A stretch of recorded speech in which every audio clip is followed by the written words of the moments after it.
Our native flute is one of the most beautiful sounds you could ever hear.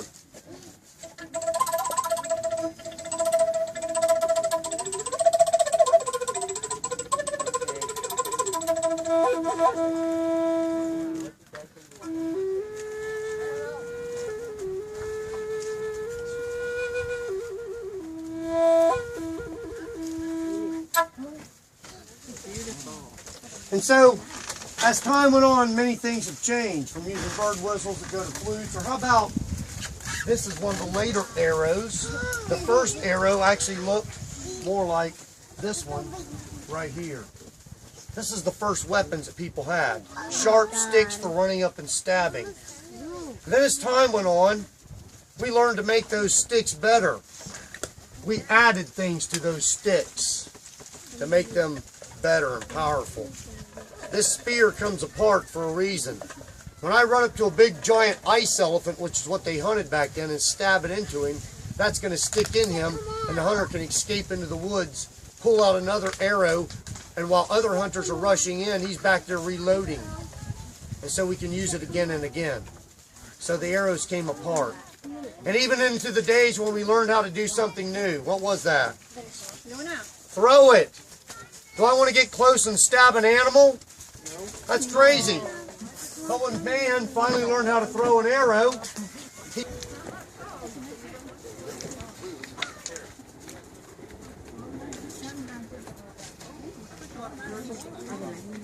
500 years ago we had visitors. And when they arrived at first it was scary. We'd never seen men like this before. They have sticks that shoot fire out of the end and make the sound of the thunder in the sky. They don't speak our words. We don't understand what they're saying at all. Some of them have hair on their faces like animals do. These men are riding a beast we have never seen, the horse.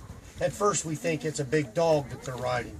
But then we realize what this animal can be used for and how it was when we learned about the horse. As a matter of fact, some of the first cowboys here in Florida were actually the Seminoles, who took the runaway cattle of the Spanish, rancheros, and they herded them. 200 years ago, the way I'm dressed today, we had a chief named Cowkeeper. How do you think he got his name?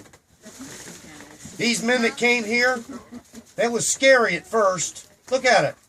They're wearing a cooking pot on their head. But soon we learned that these are men like us, but from across the ocean.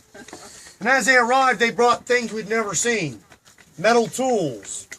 Our tools are made of rocks, bones, wood, and shell. The things that Igana, Mother Earth, gave us. But now we see things we've never seen before. Things that don't break. Who wants to use a knife made of rocks when you can have ones that don't break at all? And our tribes begin to change. We trade with them. We show them how to go in the woods so they don't get lost. We guide them through the forest and show them what plants they can eat and which are poison. We show them where to cross a river and not drown. We take in furs and animal skins and meat to their villages and feed them when they're hungry. And so we help them. And in time they start making maps of our land. And now they don't need our help anymore.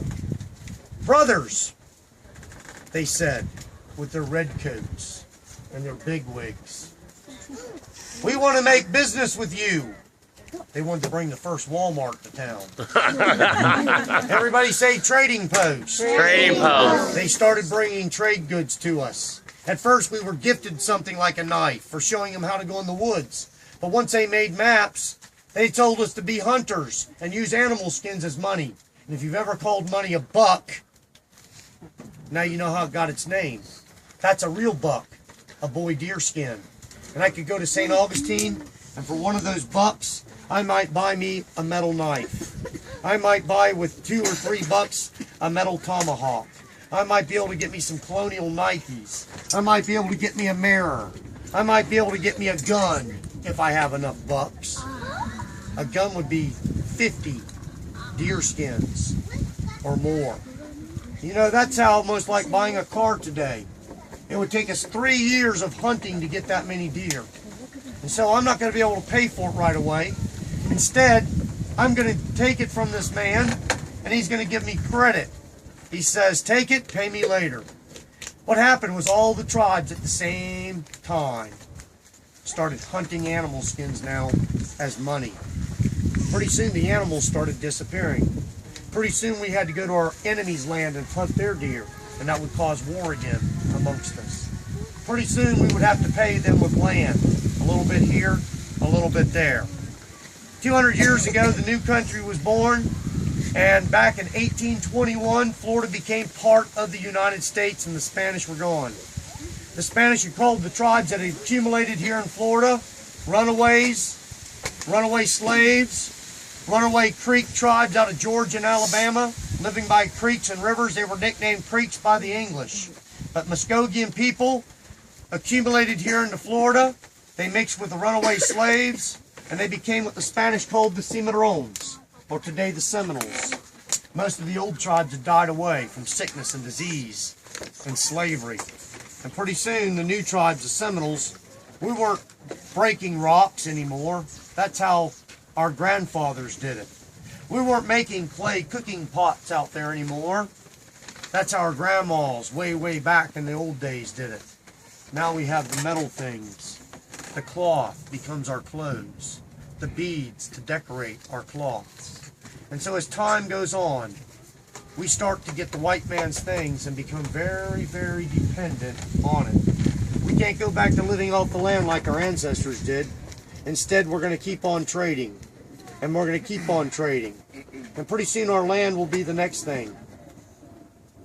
Once people got greedy for the land, they decided they were going to have it at any cost.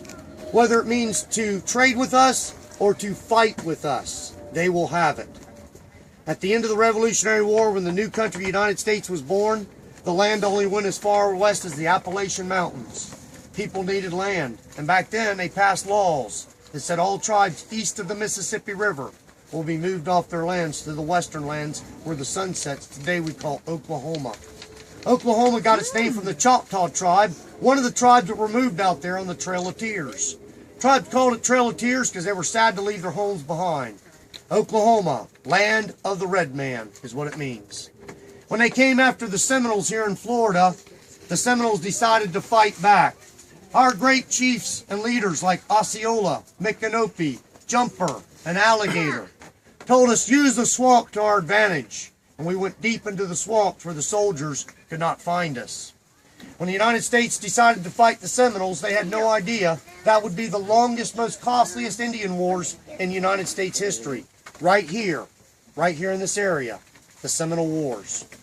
In the end, the Seminoles, most of them had been killed, surrendered, and captured, but 300 of them went so deep in the Everglades they never got caught. And they became the Seminoles that live here today in Florida. And so, they never signed treaties. Over 200 forts were built in Florida. Thousands and thousands of troops were sent here to fight the Seminoles. And they never did actually get them all. Osceola's dream was kept alive. They went deep into the swamp, and the soldiers never found them. And so, today our tribes are still here in Florida. The Seminoles of the Everglades, the Miccosukees of the Everglades. My tribe is Muskogee Creek. We live in the North Florida, the Panhandle, and over in Alabama, our federal Indian reservation there at Atmore. We have our annual powwow coming up there in Thanksgiving. And so if you'd like to join us at one of our powwows and learn more about our Native people, please do. My family puts on 3 large Native American powwows a year. I have some flyers right there. You can take some home with you and come see us and visit us. I do school programs for a living. I was very honored to be asked to come here today. I've done this for over 30 years. I make my living doing this. I am Native American, my family. I do speak our language. My wife here, she has honored me today by being with us today. So I hope you enjoyed us being here. In our language, we don't say goodbye. Hadam ogada ojada jakle.